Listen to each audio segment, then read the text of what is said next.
Estimados hermanos, bienvenidos a la clase de la escuela dominical correspondiente a la semana del 6 al 12 de julio. Nuestra clase se titula La virtud de la palabra de Dios. Continuamos con el libro de Alma, los capítulos 30 y 31. Recordando un poco lo que vimos en la clase pasada, recordemos que hablamos del pueblo antinefilei, que habían sido lamanitas dentro de las tradiciones de sus padres, pero que se convirtieron al Señor. Recordemos que ellos luego marcharon con Amón hacia Zarahemla y que finalmente sus hermanos los nefitas les otorgaron las tierras de Gersón para que allí pudieran vivir y estar protegidos del resto de sus hermanos lamanitas que querían destruirlos. Continuando entonces en esa línea del relato, tenemos que en el capítulo 30 nos mencionan que después que el pueblo de Amón, porque así se le puso al pueblo antinefilei, el pueblo de Amón, estuvo establecido en la ciudad de Gersón, se sucedieron numerosas batallas muy fuertes entre los nefitas y los lamanitas. Y nos cuentan allí en las escrituras que hubieron muchísimos muertos que no se contaron en número porque eran demasiados, tanto de los lamanitas como de los nefitas. Nos hablan de un periodo de llanto, de tristeza, de dolor por las pérdidas de esas personas. Luego de haber pasado toda esa situación, eso fue aproximadamente en el año 16 del reino de los jueces, se inició el 17 y había paz, no habían disturbios en la tierra nefita, pero hacia finales del año 17 del reino de los jueces aparece un personaje en la ciudad de Zarahemla y su nombre era Corior. Corior era un anticristo. Vamos a comenzar definiendo lo que es un anticristo para que comprendamos lo que este personaje comenzó a hacer en la tierra de Zarahemla.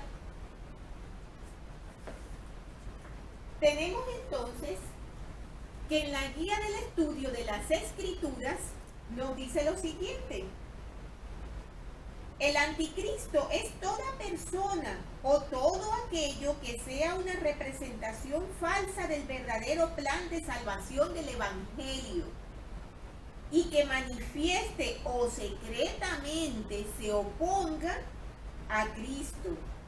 El mayor anticristo es Lucifer, pero tiene muchos colaboradores, tanto entre los seres mortales como entre los espíritus. Y este hombre Corior era uno de ellos, era un anticristo. Corior llegó a la tierra de Zarahemla con el propósito de desviar a los nefitas del buen camino en el que estaban. Él llegó enseñándoles una doctrina totalmente contraria a la que los profetas les habían enseñado. Comenzó a decirles una serie de cosas bastante fuertes. Lamentablemente, algunos nefitas ya estaban prestando oído a lo que él estaba enseñando. Él les decía que todas esas cosas que se les habían enseñado acerca de Cristo eran insensateces y que ellos estaban padeciendo como una especie de trastorno mental que les habían causado sus sacerdotes y sus líderes generales acerca de la iglesia, para que ellos estuvieran sometidos a esas tradiciones que eran falsas. Él les enseñaba que no había ningún Cristo, que no vendría ningún Cristo. Atacó lo que era la veracidad en cuanto a lo que decían los profetas. atacó todo lo que se les había enseñado a ellos acerca de llevar una vida en rectitud, acerca de la obediencia hacia Dios. Él les decía que nada de lo que ellos hicieran estaba mal, porque todo lo que se lograba en esta vida era producto de la habilidad, del genio que tuviera cada persona. O sea que todo cuanto lograban dependían de sus esfuerzos, y para lograr eso tenían que hacer lo que tenían que hacer. Y no había ningún problema en que hicieran cualquier cosa. Les decía también que no habría ninguna expiación, porque no habían pecado que expiar. Les decía también que después de esta vida no había nada, por lo cual no necesitaban prepararse. Y sí necesitaban disfrutar de todo lo que pudieran en cuanto a los placeres carnales, por ejemplo, fornicación y todas estas cosas, ya que no tenían que rendir cuentas de ello, porque no había ningún juicio, no había nada después de esta vida. Trastornó mucho a algunas personas Coriol con todas estas declaraciones. El presidente Benson nos dice algunas cosas muy interesantes con respecto a este tema que estamos hablando de Coriol. Él nos dice lo siguiente: el libro de Mormón lleva a los hombres a Cristo mediante dos procedimientos básicos. Primero, habla en forma sencilla de Cristo y su evangelio. Y segundo, el libro de Mormón expone a los enemigos de Cristo, confunde las falsas doctrinas y pone fin a las contenciones. De esto podemos ver en 2 de Nefi, capítulo 3, versículo 12. Fortalece a los humildes seguidores de Cristo en contra de los malignos designios, estrategias y doctrinas del demonio en nuestros días. La clase de apóstatas en el libro de Mormón es similar al tipo de apóstatas de la actualidad. Con su infinito conocimiento del futuro, Dios modeló el libro de Mormón de tal forma que pudiéramos distinguir el error y pudiéramos saber cómo combatir los falsos conceptos educacionales, políticos, religiosos y filosóficos de nuestros tiempos. Fíjense, hermanos, la importancia tan grande que tiene que nosotros leamos, escudriñemos y meditemos toda la información que nos dan en el libro de Mormón. Cuando leemos todas estas cosas que Coriol estaba diciendo al pueblo, es importante que las meditemos un poco y las analicemos para darnos cuenta cuáles pueden ser más atractivas. Yo diría que prácticamente la mayoría. Les estaba enseñando que no tenían que prepararse para la venida de un Cristo porque no lo había, que podían hacer lo que quisieran, que no tenían que someterse a la voluntad de nadie porque cada uno iba a lograr de acuerdo a sus esfuerzos y nada más, que debían vivir los placeres carnales porque no había nada después de esta vida. Son puntos que tocan mucho la fibra de la comodidad y de la debilidad de los seres humanos. Estrategia muy hábil del adversario para convencernos de lo buena que aparentemente es su senda y lo dura y difícil que aparentemente, según él, es la senda que nos indica nuestro Salvador Jesucristo. Encontré un artículo que no es de una autoridad general, es de un miembro de la iglesia, pero me llamó mucho la atención porque hace unos comentarios un poco graciosos pero impactantes. El artículo se llama ¿Y si Neor y Corior tuvieran blogs? Neor fue aquel hombre malo que introdujo la superchería sacerdotal. Si se recuerdan, hablamos de él y que mató a Gedeón. Antes de él aún hubo otro anticristo que fue Cherén. Tal vez también podría incluirse en el blog. Entonces la pregunta es esa: ¿qué pasaría si ellos tuvieran un blog?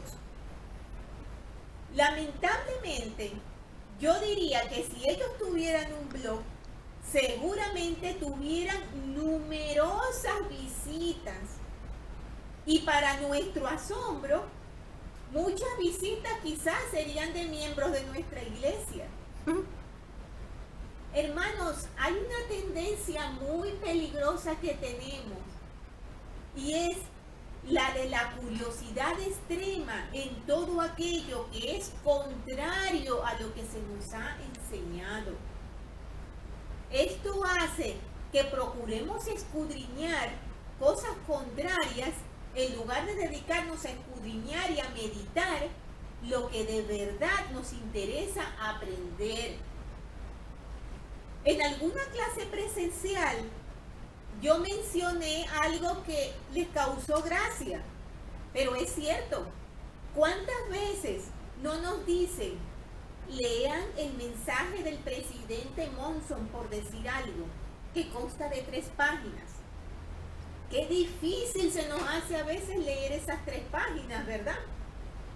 Pero sin embargo, estamos navegando en nuestra computadora o en nuestros teléfonos, más fácil todavía, y vemos un titular: José Smith es un farsante, 20 páginas.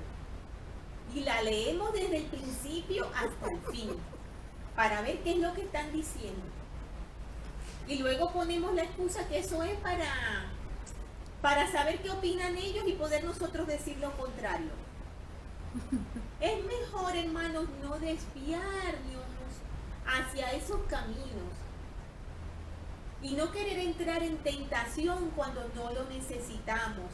Porque si tenemos un testimonio fuerte de la iglesia, si estamos convertidos en verdad y nuestro Salvador Jesucristo está ocupando nuestros corazones, nosotros no necesitamos leer material que contradiga todas esas enseñanzas maravillosas que nos llenan tanto de gozo en nuestras vidas.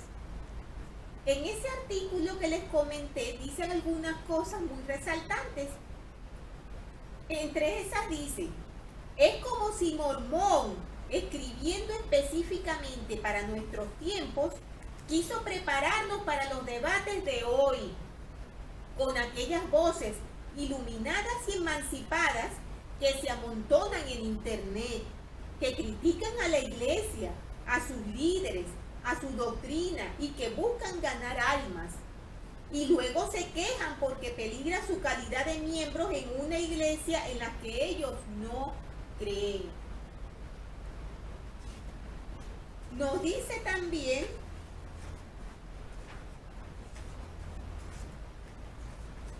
lo siguiente: como dijo el elder Jeffrey R. Holland, tristemente, mis jóvenes amigos, es una característica de nuestra época que si la gente quiere dioses, quiere que sean dioses que no exijan mucho, dioses cómodos, que no solo no zarandeen la barca, sino que ni siquiera la muevan, dioses que nos den una palmadita en la cabeza, que nos hagan reír, y luego nos digan que salgamos a jugar y recojamos flores. Ni qué hablar de que el hombre esté creado a Dios a su propia imagen.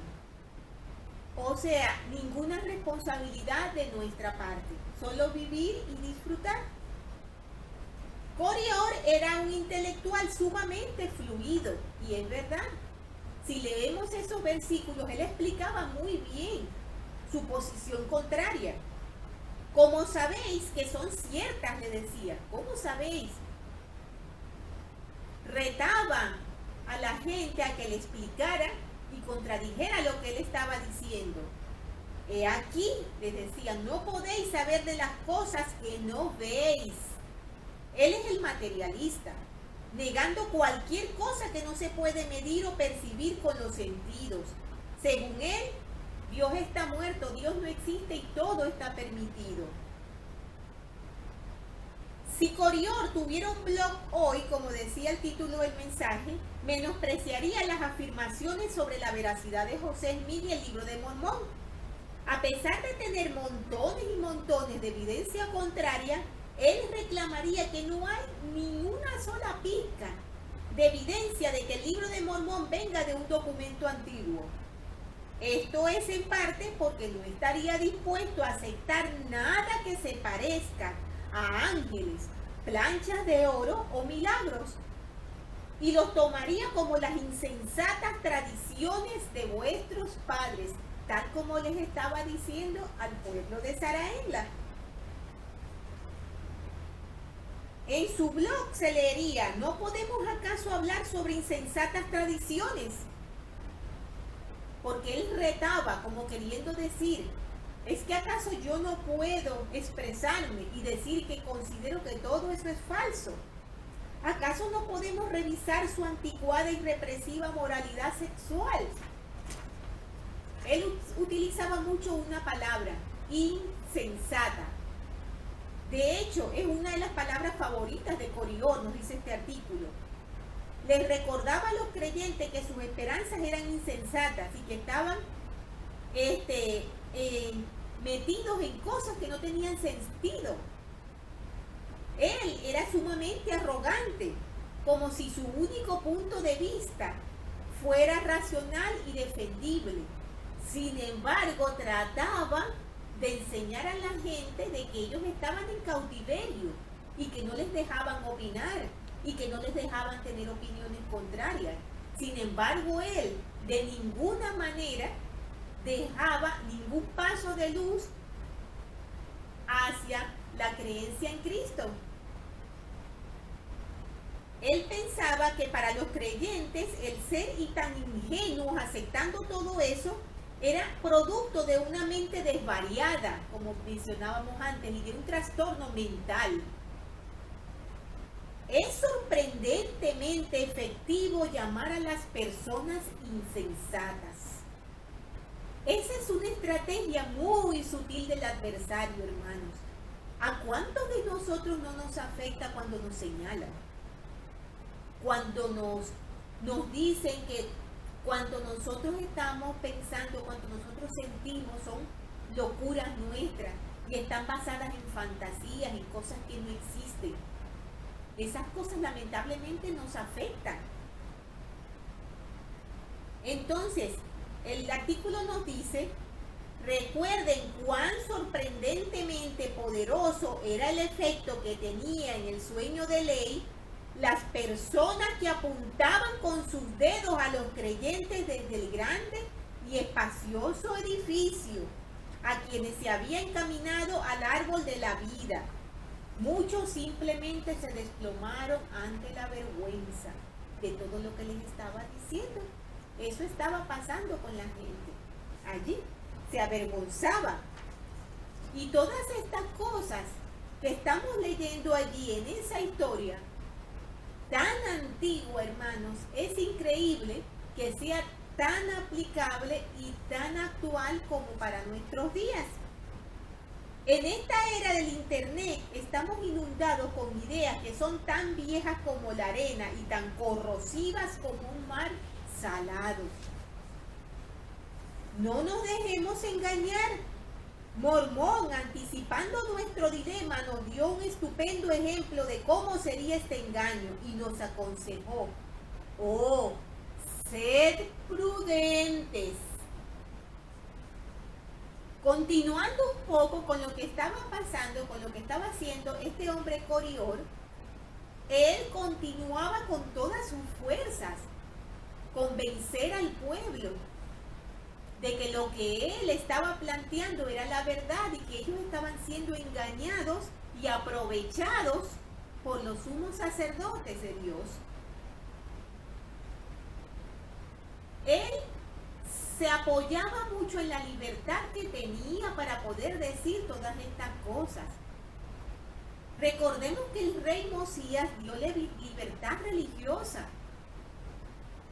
Él permitía que hubieran personas que no pertenecieran a la iglesia de Dios. Recordemos que tenemos el albedrío y él no obligaba a que cada uno de los habitantes de su reino pertenecieran a la iglesia de Dios.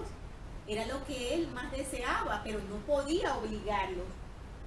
En Alma 30 tenemos lo siguiente con respecto a esta obligación que no se puede dar a las personas.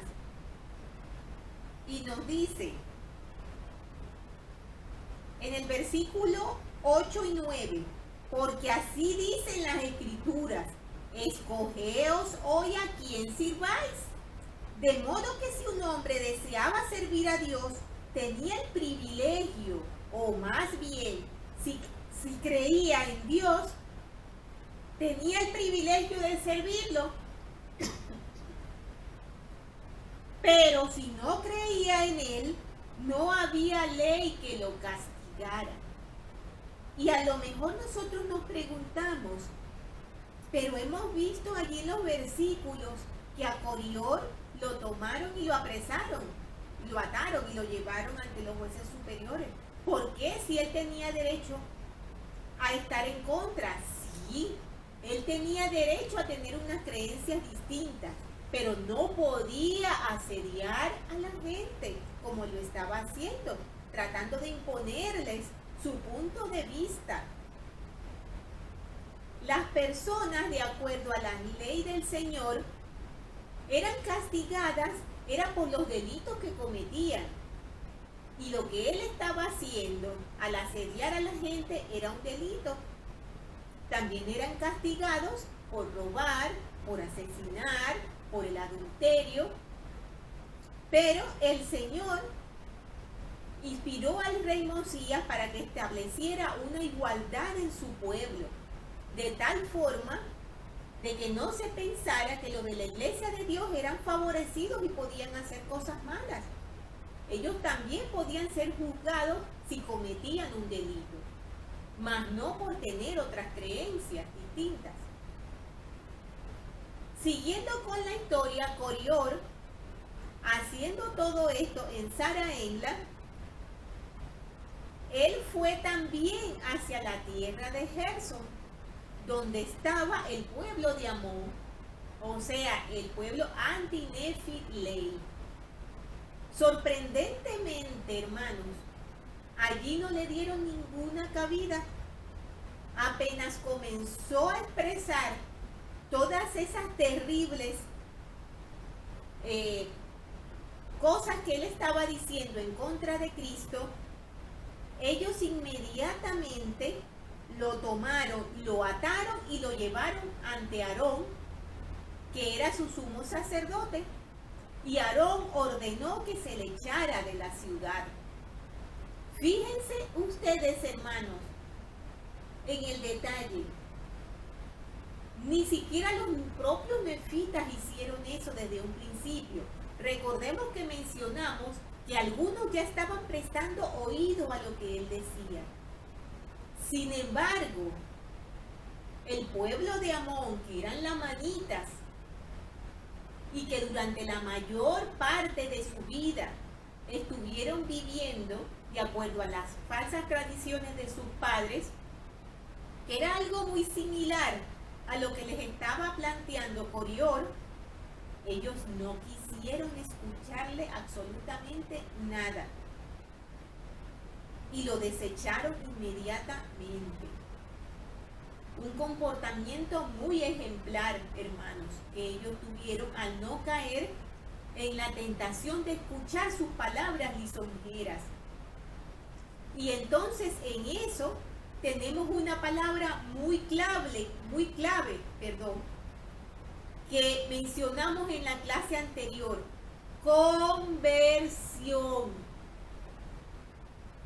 Recordemos que en la clase anterior mencionamos que el elder Richard Scott hizo comparativas de dos situaciones.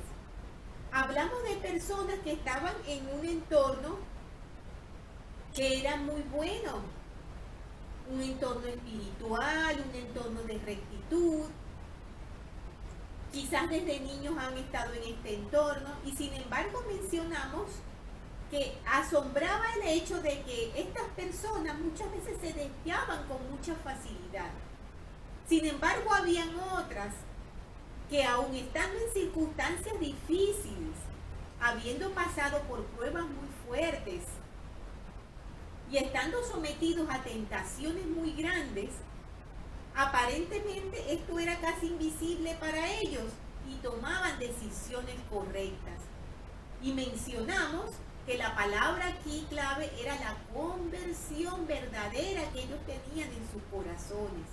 Y eso ocurre con el pueblo de Amón, que nos dio allí un gran ejemplo de lo que incluso nosotros tenemos que ser hoy en día con esas escapaditas mentales que tenemos buscando todo lo que es contrario a lo que se nos ha enseñado. Continuando entonces con lo que pasó, tenemos que cuando fue echado de la tierra de Gersón, fue hacia la tierra de Gedeón. Y allí continuó su predicación. Tampoco le fue bien porque también lo tomaron, lo ataron y lo llevaron ante sus autoridades allí, que era Gidona, se llamaba el hombre. Sí.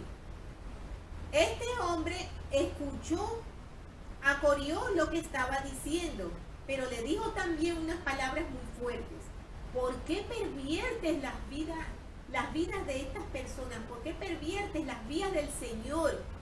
¿Por qué quieres quitarle su gozo? Y Coriol, muy fuerte en su punto de vista, le volvió a decir lo que había estado predicando, que ese no era un pueblo libre, que era un pueblo cautivo, cautivo de sus sumos sacerdotes, cautivo de unas tradiciones insensatas, que ellos lo único que hacían era aprovecharse del pueblo y quitarles la voluntad para que hicieran lo que ellos quisieran, enseñándoles cosas que nunca iban a suceder, como la venida de Jesucristo, como la redención de sus pecados.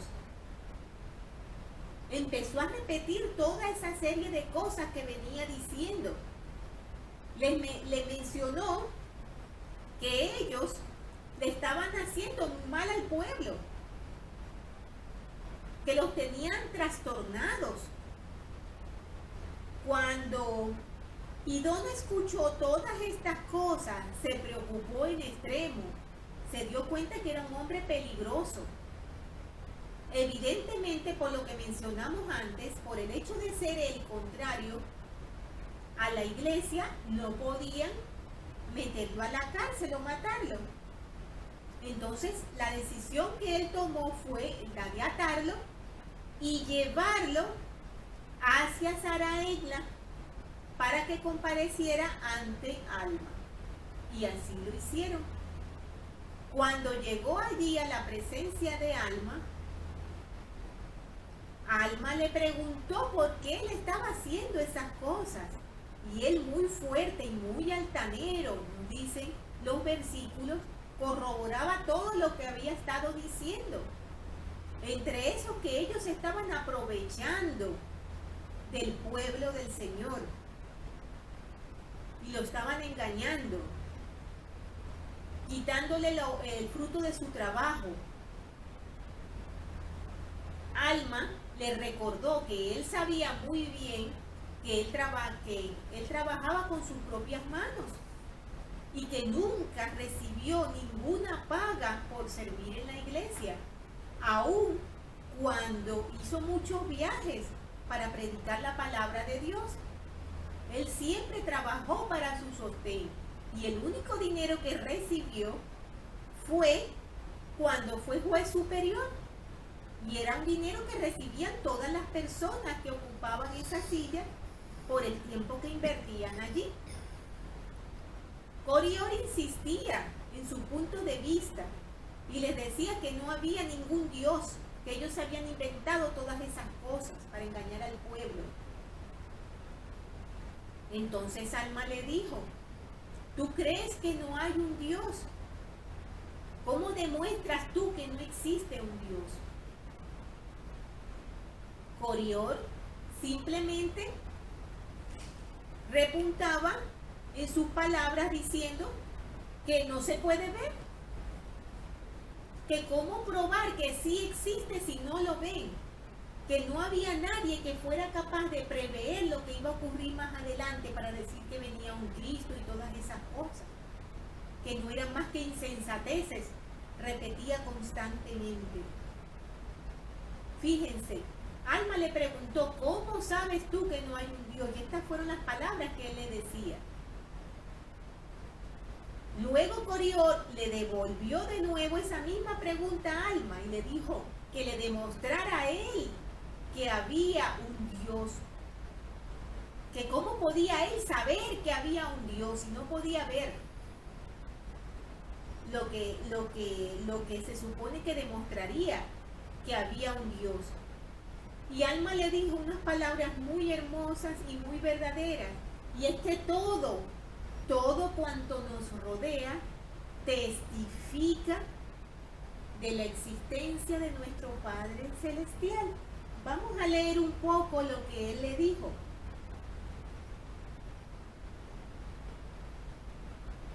En el capítulo 30.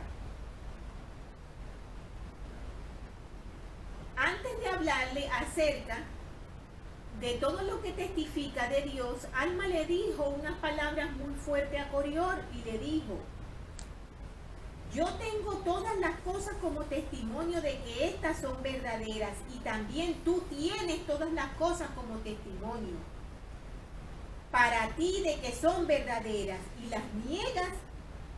¿Crees que estas cosas son verdaderas? Le dijo, he aquí, yo sé que tú lo crees, pero estás poseído de un espíritu de mentira y has desechado el espíritu de Dios, de manera que no puede tener cabida en ti. Pero el diablo tiene poder sobre ti y te lleva de un lado a otro inventando artimañas para destruir a los hijos de Dios. Le dijo también Coriol, no niego la existencia de un Dios, mas no creo que haya un Dios. Y también digo que tú no sabes que hay un Dios, y a menos que me muestres una señal, no creeré. Alma le dijo, mas he aquí, Alma le mencionó a él que mirara todo lo que lo rodeaba, todo lo que tenemos en el mundo, los cielos, las aguas, todas las cosas testifican de Dios. Sus hermanos estaban testificándole de Dios. Había escrituras que testificaban de Dios. ¿Cómo es que él decía que no había nada que demostrara la existencia de un Dios? Pero él persistía en sus obstinadas afirmaciones, mencionando que para él poder creer necesitaba una señal. Y le insistió a Alma que le diera una señal para él poder creer que existía un Dios. Alma le decía que no la necesitaba, porque ya estaba rodeado de testimonios de la existencia de Dios. Pero ya que él insistía en su obstinación, Alma le dio la señal que él tanto estaba pidiendo y fue que quedó mudo. Cuando quedó mudo, el juez superior le escribió y le preguntó si él continuaba pensando igual que había pensado antes. Y él mencionó que él sabía que se había quedado mudo por el poder de Dios. Y dijo lo siguiente: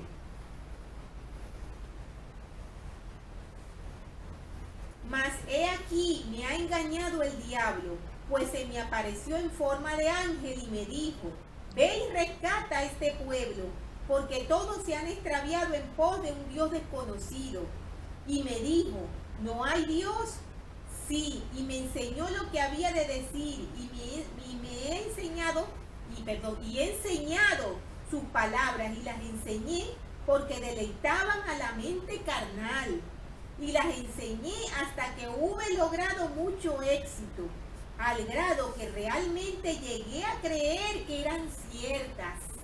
Y por esta razón me opuse a la verdad hasta traer esta gran maldición sobre mí.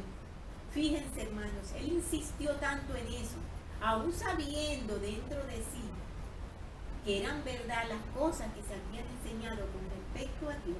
Insistió tanto en la mentira que él mismo llegó a creérselas. Vemos allí el gran peligro de mentir. Vemos allí el gran peligro de desviarnos por esos caminos oscuros de informaciones inciertas, de informaciones falsas. Si nosotros persistimos en ver todas esas cosas que no son verdaderas y en querer satisfacer nuestra curiosidad, llegará un momento en que nuestra curiosidad se va a convertir en la certeza de lo contrario. Por lo cual es importante que nos demos de cuenta de eso, hermanos.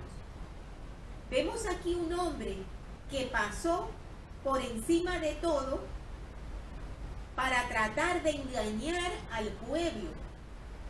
¿Cómo hacemos nosotros para no caer en un engaño?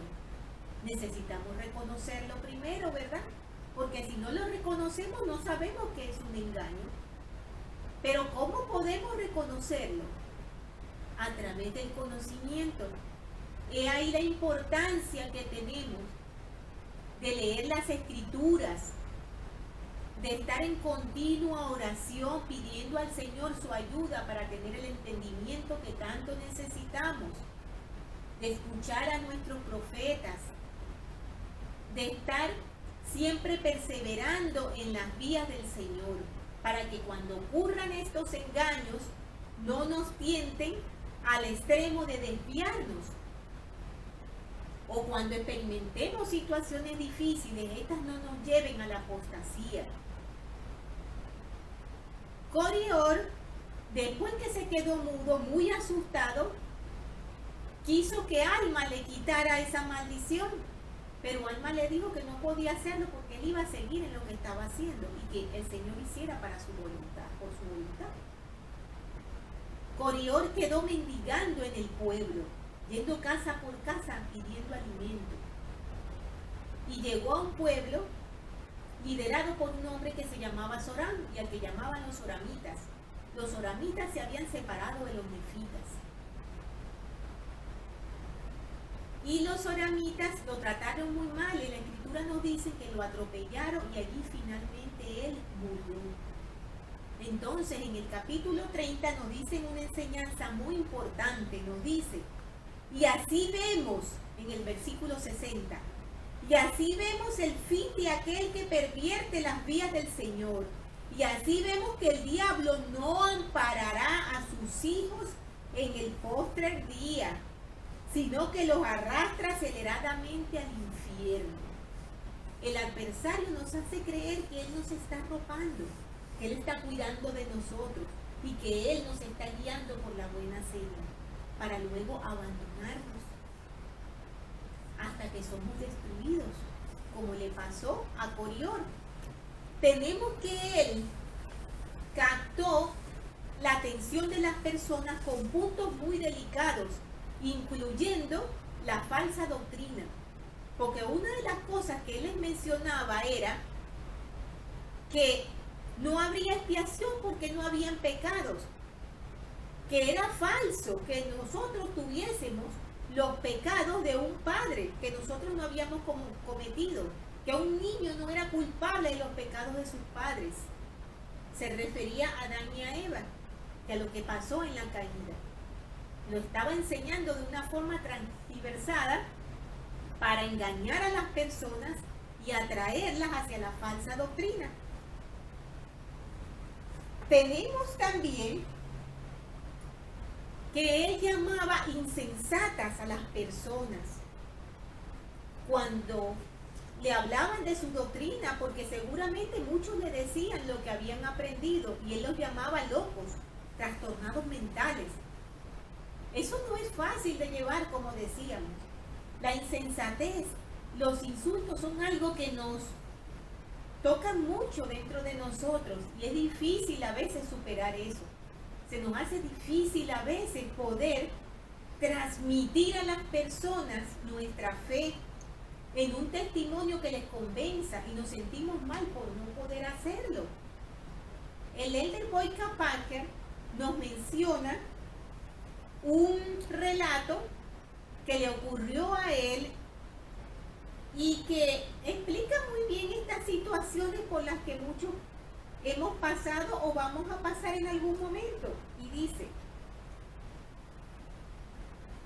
el elder Boyka Packer relató una experiencia que demuestra el hecho de que los asuntos espirituales por lo general no incluyen a los 5 sentidos tradicionales. Recordemos que Corior decía que no se veían las cosas de las que les estaban hablando. Él quería palpar, él quería sentir, él quería prueba física. Y entonces el elder Boyka Packer dice, les contaré una experiencia que tuve antes de ser autoridad general y que me afectó profundamente. Él comenta que estaba sentado en un avión y al lado de él había un hombre que era abogado. El hombre era ateo. Y entonces empezó una conversación acerca de la religión. Al estar sentado allí a su lado, el elder Packer no pudo evitar ante la insistencia del hombre de que no existía un Dios. El elder Packer pues trató de explicarle que sí, y él les dijo estas palabras: está equivocado, hay un Dios y yo sé que Él vive. El ateo protestó, no, usted no lo sabe, nadie lo sabe. Eso fue muchísimo tiempo después del relato que leímos, las mismas palabras que le decía Corior a la gente. Pero al ver que yo no cedía, ese ateo que era abogado formuló lo que quizás sea la gran pregunta en lo que respecta al testimonio.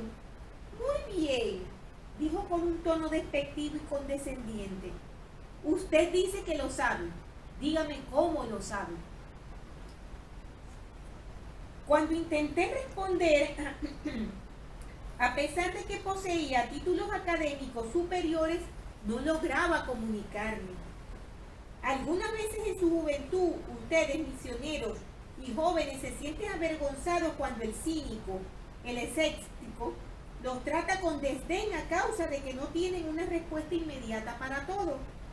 Ante tal ridículo, algunos se alejan avergonzados. Y él nos recuerda la barra de hierro y la visión de ley.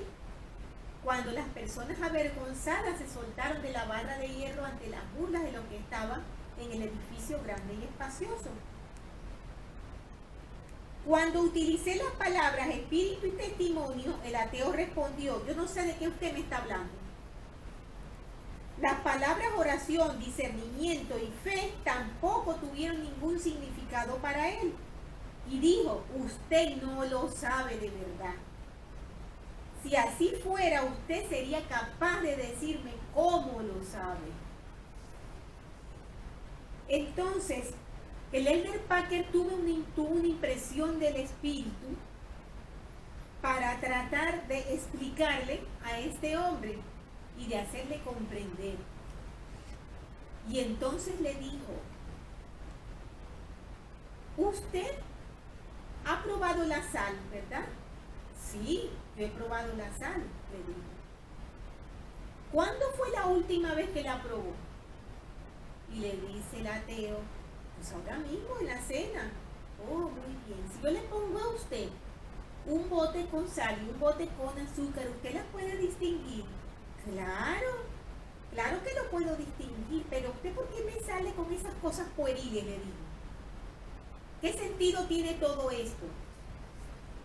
Y el elder Packer le dijo, oh, ok. Si usted sabe cómo sabe la sal, hágame el favor y me dice, si yo no lo supiera, si yo jamás hubiera probado la sal, ¿puede usted explicarme a qué sabe? Y el ateo se quedó pensativo y le dijo, pues, no es dulce, no es un sabor amargo tampoco. Ok, le dijo el líder Packer, no es dulce, no es amargo, me dice lo que no es, pero ¿qué es? ¿A qué sabe? ¿Cómo sabe usted que tiene ese sabor del que me está hablando? Explíquemelo. Y el ateo no hallaba qué decirle, no encontraba la manera de explicarle a qué sabía la sal. Entonces, le dije, tras varios intentos, por supuesto, él no pudo hacerlo. No logró expresar solo con palabras una experiencia tan común como la de sentir el sabor de la sal. Le expresé mi testimonio una vez más y le dije, sé que hay un Dios. Usted ha ridiculizado este testimonio diciendo que si lo supiera de verdad, podría decirle exactamente cómo lo sé. Amigo mío, hablando en términos espirituales, he probado la sal. Y no soy más capaz de expresar con palabras cómo he recibido este conocimiento que usted de explicarme qué sabor tiene la sal. Pero se lo digo una vez más, hay un Dios y vive. Y solo porque usted no lo sepa, no pretenda convencerme de que yo no lo sé, porque yo sí lo sé. Cuando nosotros, hermanos, estamos explicando cosas del Evangelio a las personas, muchas veces nos frustramos y pensamos, ¿por qué no creen? ¿Por qué no quieren aceptar? Hermanos, nosotros estamos transmitiendo conocimiento. Pero toda esa fe, toda esa conversión que nosotros tenemos en nuestros corazones, nosotros no podemos sacarlas y meterlas dentro del corazón de esas personas. Ellas necesitan experimentar eso. Por eso rechazan. Debemos entender que lo espiritual no siempre tiene una explicación perfecta en palabras y como nos enseñó el Elder Packer, no tenemos que avergonzarnos de eso. Cada persona tendrá su tiempo para saber lo que debe saber. Nosotros no podemos sacarlo de nuestro corazón y meterlos al de ella. Recordemos que también tienen su albedrío. Muy bien, tenemos otra cosa más que también mencionó Coriol. Él desacreditaba a los profetas y decía que no tenía ninguna importancia, que lo que enseñaban era insensateces y mentiras, que no tenían que obedecerlo. El presidente Eyring explicó algo con respecto a la obediencia a los profetas y al seguirlos, que es muy interesante, y él dice lo siguiente: cuando desechamos el consejo que proviene de Dios, no estamos escogiendo ser independientes de las influencias externas, sino que estamos eligiendo otra influencia. Otra falacia es creer que la elección de aceptar o no el consejo de los profetas no es más que decidir entre aceptar el buen consejo y ser beneficiado por ello o quedarnos donde estamos. Pero la elección de no aceptarlo sacude el mismísimo suelo que pisamos y este se torna más peligroso. El no seguir el consejo profético disminuye nuestro poder para aceptar consejos inspirados en el futuro. El mejor momento para haberse decidido a ayudar a Noé a construir el arca fue la primera vez que él lo pidió. Después, cada vez que él pedía ayuda, toda respuesta negativa disminuía la sensibilidad al espíritu. Y así, cada vez que solicitaba ayuda, su petición parecía más insensata, hasta que descendió la lluvia y para entonces ya era demasiado tarde. El presidente Harold B. Lee, una vez leí que mencionó que la fe no se perdía de un momento a otro, no era algo mágico, está aquí, ya no está aquí. La fe y nuestro testimonio es algo que perdemos poquito a poco. Cuando no hacemos lo que tenemos que hacer cuando no seguimos el consejo profético poco a poco, como lo dice el mensaje del presidente Eli, nos vamos haciendo menos sensibles al espíritu y vamos perdiendo esa bendición. Entonces necesitamos estar alerta y por supuesto reconocer que esto también era un engaño de Corior. ¿Qué pidió Corior también? Pidió una prueba, ¿verdad? Entonces, el profeta José Smith enseñó que cuando vean a un hombre que demanda señales, pueden estar seguros de que es un adúltero, de que es una persona que está desviada de los caminos de Dios. Posteriormente, el profeta señaló, cuando predicaba en Filadelfia, un cuáquero me pidió una señal y le dije que se quedara quieto. Y después del sermón me volvió a pedir la señal. Le dije a la congregación que ese hombre era un adúltero y que la generación inicua y adúltera demanda señales y que el Señor me había dicho en una revelación que cualquier hombre que quisiese una señal era un adúltero. Es cierto, exclamó alguien, yo mismo lo he pillado en el mismísimo acto. Lo cual el hombre después confesó. El presidente Joseph Fielding Smith explicó más sobre el problema de depender de los milagros para sustentar la fe. Y nos dice, muéstrenme santos de los últimos días que necesiten alimentarse de milagros, señales y visiones con el fin de mantenerse firmes en la iglesia y les mostraré miembros de la iglesia que no están en buena condición ante Dios y que caminan por senderos peligrosos. Por eso, hermanos, debemos de tener mucho cuidado en lo que nosotros demandamos al Señor, en eso de las señales, en eso de los milagros de las visiones, de las cosas grandiosas para nosotros sustentar nuestro testimonio. Como dijimos al principio, para reconocer un engaño debemos tener conocimiento, ¿verdad? Debemos estar asidos a la barra de hierro, porque si no, cuando llegan esos momentos en los que alguien quiere engañarnos, en los que una situación determinada nos pone en aprietos y nos afecta grandemente, tenemos la posibilidad de salir del buen camino si no estamos aferrados. El presidente Russell M. Nelson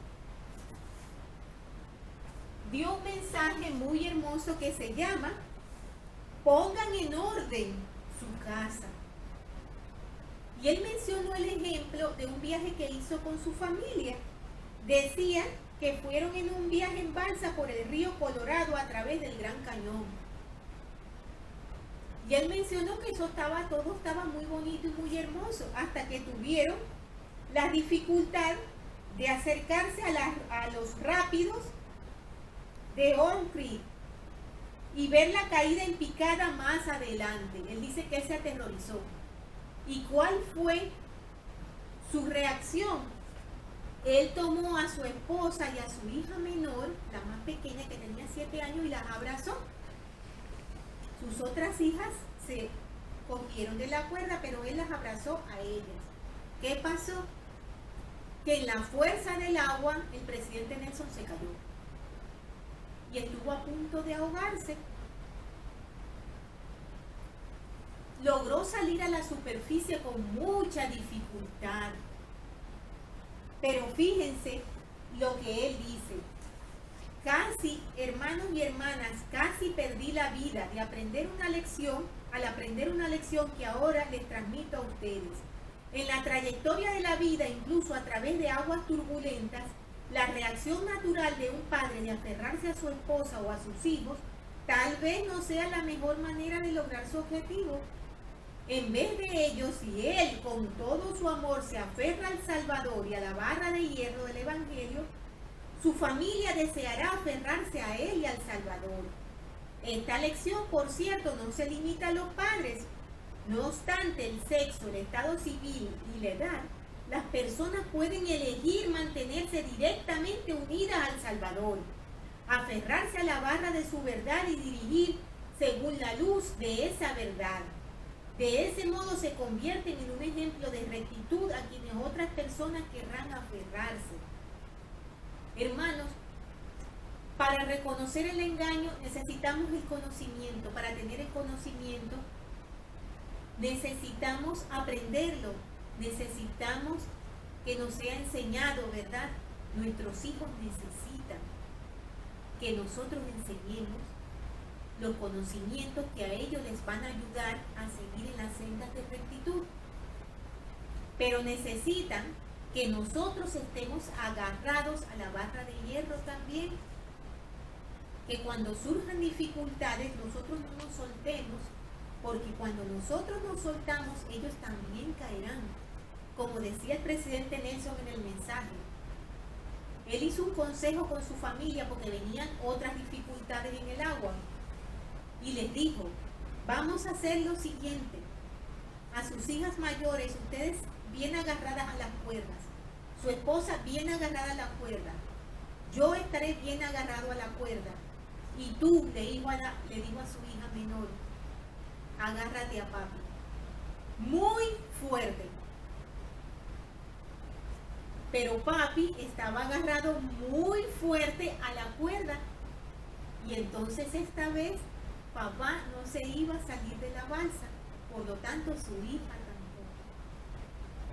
Como dijo él, la balsa no se va a hundir, quienes nos vamos a hundir somos nosotros. Aunque la balsa se voltee, nosotros vamos a poder seguir agarrados a las cuerdas y no nos vamos a hundir. Así ocurre con el Evangelio, hermanos. A mí me encantó mucho ese ejemplo que él dio.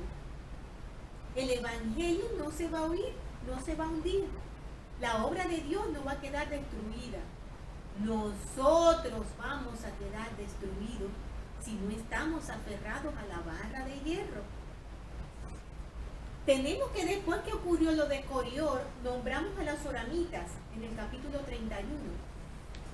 Los oramitas eran un pueblo desviado de las creencias verdaderas. Y ellos decían que ellos eran bendecidos por el Señor porque no estaban engañados como sus hermanos nefitas. Cuando Alma supo de lo que estaba pasando allí, él fue con 3 de los hijos de Mosías. También llevó a Amulé y a Cerrón, que fue aquel abogado que trató de engañar a Amulé y incluso trató de sobornarlos con monedas de plata. Él se había convertido al Señor.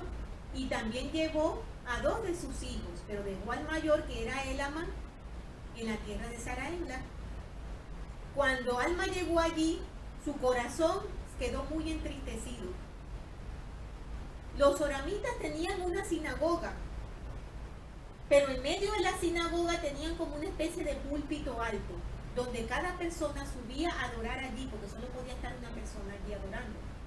Levantaban las manos al cielo y hacían una oración que era exactamente igual todos.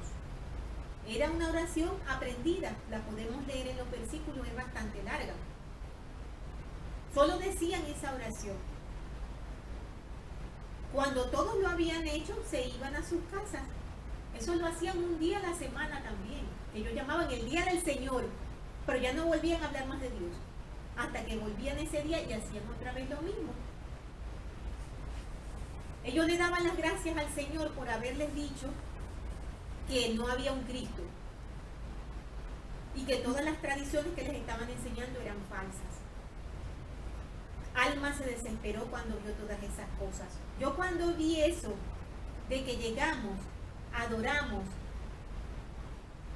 y luego nos vamos a casa, me recordó un poco a nosotros, hermanos. No sé si ustedes se recuerdan del mensajito que puse en la pizarra la semana pasada que decía que los verdaderos discípulos de Cristo no somos guerreros de fin de semana. Me hizo mucho meditar eso y pensar, ¿estaremos nosotros haciendo lo mismo? Vamos a la capilla, escuchamos las clases, estamos en la sacramental y somos miembros de la iglesia ahí, y luego ya no sabemos nada de la iglesia hasta el próximo domingo. Algo para meditar. En sí, Alma lo que hizo fue que hizo una oración muy especial al Señor y le pidió ayuda. Pueden leerla en los versículos porque porque es muy hermosa. Le pidió ayuda, que les consolara de todas las aflicciones que iban a sufrir y de todo ese malestar espiritual que sentían por sus hermanos. Luego le impuso también las manos a quienes iban con él, porque iban a comenzar a predicarle de nuevo a los oramitas. Y hasta allí nos llega esa historia. Alma nos dio un ejemplo de una oración muy especial, llena de amor hacia sus hermanos. Él no los desechaba, él los consideraba importantes. Él se sentía mal porque estaban desviados. Él no los despreciaba. Estaba triste, extremadamente triste, hizo una oración como la que debemos hacer nosotros cada día, derramando nuestro espíritu al Señor. Pero con respecto a la oración, hermanos, hay una parte que es muy importante que no quiero dejar de mencionar, y es que así como debemos orar, también debemos escuchar lo que el Señor nos está diciendo. Porque si no estamos atentos a lo que el Espíritu nos está diciendo, ¿cómo vamos a resolver las situaciones? ¿Cómo vamos a seguir adelante? Hay un mensaje muy hermoso que nos habla de escuchar para aprender, y es también del presidente Nelson. El elder Jeffrey Holland, en su mensaje venido de Dios como maestro, nos hace mucho hincapié en que enseñemos a los niños, en que enseñemos a nuestros jóvenes, en que nutramos esos espíritus para que puedan salir adelante, en que nos esforcemos, porque esa tarea que tenemos de evitar ser engañados, de evitar caer, comienza en nuestros hogares. Yo les recomiendo que lean ese mensaje porque es muy hermoso. Y tenemos que el presidente Nelson nos dice, escuchar para aprender. Y dice, en las publicaciones de la iglesia ha habido muchos artículos acerca del importante arte de saber escuchar, que corroboran el siguiente proverbio que enseña esta lección vital. Escucha el consejo y recibe la corrección, en Proverbios 19:20. Sin duda alguna, la sabiduría se obtiene cuando se escucha con el deseo de aprender, de los niños, de los padres, de los compañeros, de los vecinos, de los líderes de la iglesia y del Señor. Tenemos que él menciona que una vez llegó a su casa, él por ser médico tenía jornadas de trabajo muy estresantes, muy fuertes. Y él dice que llegó a su casa y vio a su esposa muy cansada. Claro, ella tenía que lidiar con 9 niños todos los días. Quedaba despierta la más pequeñita de sus hijas y el presidente Nelson quiso ayudar a su esposa y le dijo, yo la acostaré. Entonces él la llevó a la habitación y dice, y empecé a darles órdenes. Quítate la ropa, cuélgala, ponte el pijama, cepíllate los dientes, haz tus oraciones. Yo parecía un sargento dando órdenes, dice el presidente Nelson. De pronto, algo pensativa, ella me dijo, papi, ¿soy yo de tu propiedad?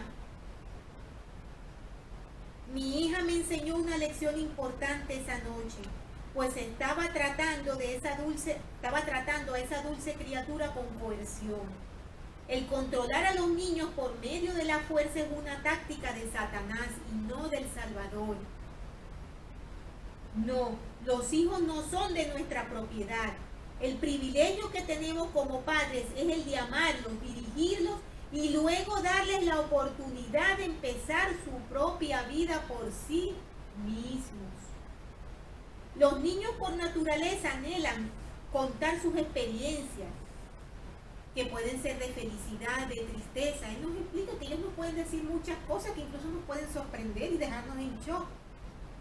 Pero ellos necesitan que nosotros les escuchemos y que les escuchemos con amor, que les escuchemos con atención, que lo que ellos dicen no sean algo que para nosotros son tonterías, porque eso cierra las vías de comunicación con nuestros hijos.